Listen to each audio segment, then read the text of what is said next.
છો? ચલો આજે ગાજર હું લાવી હતી તો ગાજરનો હલવો બનવાનો હતો. એકચ્યુઅલી આખું વિન્ટર પતી ગયું પણ ગાજરનો હલવો બનવાનો હતો. તો એમ થયું કે ચલો આજે લાવી જ છું તો બનાવી દઉં. તો ગાજરનો હલવો હું કઈ રીતે બનાવું છું, બહુ સિમ્પલ સાદી રીતે બનાવું છું. Original way I think. ઘી થોડું મેં લઈ લીધું છે, ગાજર મેં એકદમ સરસ છીણી લીધા છે. એના માટે મેં ફૂડ પ્રોસેસર યુઝ કર્યું હતું એટલે ફટાફટ થઈ ગયું છે. And that's I think boring part for me. જો હાથે છીણવાના હોય ગાજર આટલા બધા મને ખબર નથી તમે હાથેથી છીણો છો કે ફૂડ પ્રોસેસરનો યુઝ કરો છો, મને જણાવજો ખરા. અને આ ફૂડ પ્રોસેસર ખરેખર સરસ છે અને એનાથી એકદમ સરસ તમે જોઈ શકો છો. જો એનું છીણ કેટલું સરસ, એકદમ સરસ અને એક સરખું થયું છે.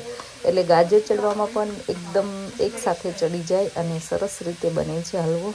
તો ડેફિનેટલી તમે પણ ટ્રાય કરજો. કરવું હોય તો હાથેથી છીણેલા ઓફકોર્સ સરસ બને, પણ વાર પણ લાગે છે, થોડું ટાઈમ કન્ઝ્યુમિંગ હોય છે, બરાબર ને.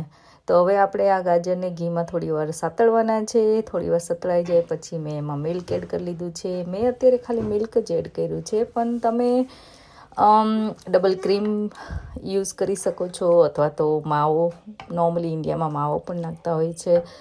અને એ કાંઈ ન હોય ને જો મિલ્ક પાવડર હોય તમારી પાસે તો એ યુઝ કરી શકો છો. એનાથી હલવામાં સરસ છેલ્લે કણી કણી થાય છે, કણીવાળો હલવો થાય છે એકચ્યુઅલી. તો એકદમ દૂધ જો બળી જવા આવે ત્યારે હું સુગર એડ કરી છે મેં. સુગર તમારા ટેસ્ટ પ્રમાણે થોડી વધારે ઓછી કરી શકો છો. અમે બહુ ગળ્યું ખાતા નથી એટલે હું બહુ સુગર એડ કરતી નથી. અને કેમ કે અત્યારે મેં એટલે એડ કરી છે કે સુગર તમે એડ કરો પછી પાછું થોડું પાણી છૂટું પડે છે, એટલે થોડું મિલ્ક હતું ત્યારે જ મેં સુગર એડ કરી દીધી. એટલે પાછું સરસ જ્યારે દૂધ ને પાણી બે બળવા લાગશે એટલે એ સુગર પણ એનો ટેસ્ટ સરસ મિક્સ થઈ જાય છે. હવે મેં એમાં ઇલાયચી થોડી એડ કરી દીધી છે. ઇલાયચીની ફ્લેવરથી સરસ સ્મેલ અને ફ્લેવર પણ આવે છે. તમે શું શું એડ કરો છો એ પણ મને જણાવજો. અને મને છે ને છેલ્લે હું કાજુના કટકા એડ કરીશ. અને કાજુ સાતળીને ઘણા નાખતા હોય છે, એમ જ નાખતા હોય છે. મેં એમ જ યુઝ કરવાની છું, હું ઘીમાં સાતળતી નથી. મેં થોડું ઓર ઘી નાખી દીધું છે હવે છેલ્લા ટાઈમે, કેમ કે એનાથી કણી કણી થોડી થાય એટલા માટે, કારણ કે આજ મારી પાસે માવો કે એવું કંઈ હતું નહીં એટલા માટે. અને પાછું આપણે એકદમ થીક થાય ત્યાં સુધી મિક્સ કરવાનું છે. તમે જોઈ શકો છો એકદમ દૂધ અને પાણી ખાંડનું બળી ગયું છે અને મસ્ત ભેગું થવા માંડ્યું છે અને છૂટો પડવા માંડ્યો છે. તો આ રીતે હલવો થઈ ગયો છે મસ્ત રેડી. અને ખરેખર સ્મેલ બહુ સરસ આવે છે એકચ્યુઅલી. અને મારા ઘરમાં છે ને બધા ગળકુડા બહુ છે, એટલે ખાઈને જમીને છે ને કંઈક ગળું ગોતતા હોય. તમારા ઘરે પણ આવું થાય છે કે નહીં મને કહેજો. અને હા, મેં કાજુ પણ એડ કરી દીધા. બધું મિક્સ કરી લઈશું એકદમ સરસ. અને ઘી થોડું છૂટું પડવા માંડે ત્યાં સુધી આપણે ચલાવી જવાનું છે. અને પછી આપણે ગેસ બંધ કરી દઈશું અને હલવો થઈ ગયો છે મસ્ત રેડી. તો કોને કોને ગાજરનો હલવો ભાવે છે? તમને ગાજરનો હલવો વધારે ભાવે છે કે દૂધીનો હલવો વધારે ભાવે છે એ પણ મને કમેન્ટમાં જણાવજો.